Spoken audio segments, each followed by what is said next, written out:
So I think I was drawn to Angelbirth, in part because I was already working as a birth companion and guiding people through deep rites of passage soul processes. And I think I felt that there was a lack kind of in my previous training of like a real clear, structured space where I could engage with people who knew more than me and learn about what was happening on the level of soul and spirit when someone gives birth. Because I felt like I definitely had a grounding in the physiological processes, the anatomy, you know, what they were going to face in hospitals or at home, or, you know, midwifery care, the global maternity care crisis. Like I felt like I knew the facts and figures.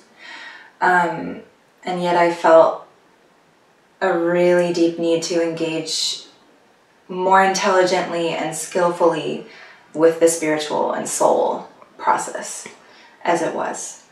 And I think I also just wanted to learn more about myself, learn more about kind of my talents and grow and bloom. And I was curious, like it sounded kind of magical and I didn't exactly know what it was going to be. And it was way more than I even expected. And going through the process it was like being in the most safe possible environment with the most safe possible teacher, the most safe possible group, kind of in my life so far. Like I had never been in such a well thought out, comfortable container. So when we went super, super, super, super deep into the work, I didn't feel out of my depth. I didn't feel afraid. I felt like there was going to be something there to catch me if there needed to be. So I was able to really do the work. And it was just a process of learning. Like there were moments where Jaguar was teaching us. Like she would have, you know, material and she would teach us and we would learn. And I would write notes and things like that. Read books that she had recommended, definitely. But I would say the majority of it was, so Jaguar says she's a midwife of the soul. So basically she's like being an energetic bouncer and creating this container and this space so that you can birth more of your soul into the world. So a lot of what we were doing was kind of going really deep into ourselves and our needs and discovering our own truth. So a lot of times even I would ask questions and Jaguar would say, I can't tell you what's right for you. So I would learn by drawing, learn by dancing, learn by singing, learn by so many different amazing creative things, and kind of just go into whatever question Jaguar had raised, just kind of really deeply, deeply try to understand it myself and then kind of find the gems and the treasures from that journey. And then those ended up being like some of the things that I would take home from the training, sort of things that you could never have anybody explain to you. You have to just live it yourself. Yeah, and then I really felt like the other thing I would say about the trainings is that they were very enlightening experiences.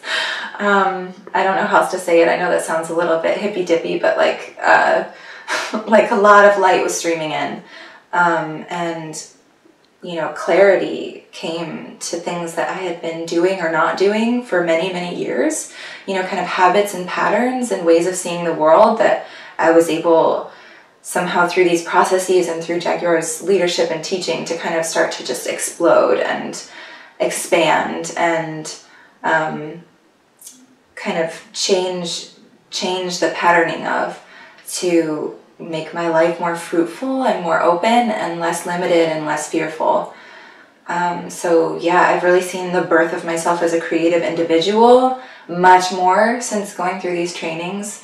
I've learned more about my particular skills and talents, and I've learned to reclaim things that I always knew when I was a child were my skills and talents, but then, you know, the patriarchal world kind of starts to breed out of you at a certain age. Like a lot of it was kind of reconnecting back the dots and constellating my life from the very beginning so that I could truly understand myself in like an original way that I already had understood myself. Just to reclaim that power that was always there. That was a lot of it. So yeah, loving my inner child, embracing her, keeping her safe throughout the process, and then like really trying to also do things for my future self and maintaining presence the whole time. It's all sounding a little good, but like, yeah, that's how I experienced it.